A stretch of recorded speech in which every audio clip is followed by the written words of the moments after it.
in early 1952, was in Guarujá, following my uncles Paul and Mercedes were away on honeymoon. They came to Santos, where he spent a few days, and when they were visiting Guarujá invited me and my brother Sergio that we should be too. Guarujá is right there, on the other side of the estuary, and found it amazing to have been to see the city only when he was 14. The problem is that access at that time was very difficult. Today there are ferries for cars and boats to pedestrians, leaving the tip of the beach and cross the 400 meters that exist between Santos and Guarujá. On the other hand, an avenue, with several bus lines.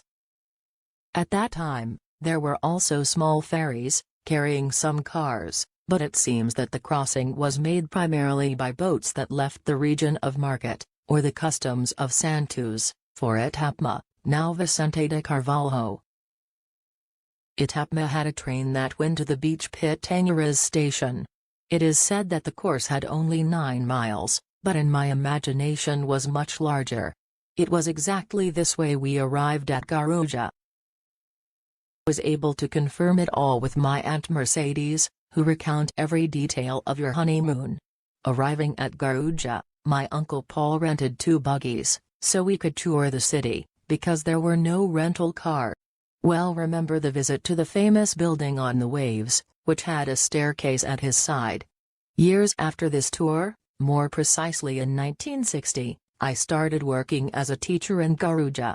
To arrive at the school where he taught, I took hold at 6:30 in the morning the bus 4, at the corner of the house.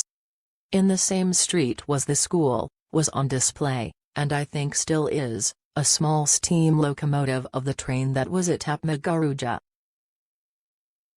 In my last years of teaching, I was motorized, and made the journey by car, a blue Volkswagen Beetle, to the Ponte da Praia.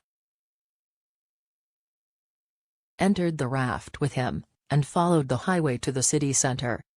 Today this road is a boulevard, surrounded by streets completely built. It in no way resemble the huge empty spaces in the year 1969, when I left the teaching career.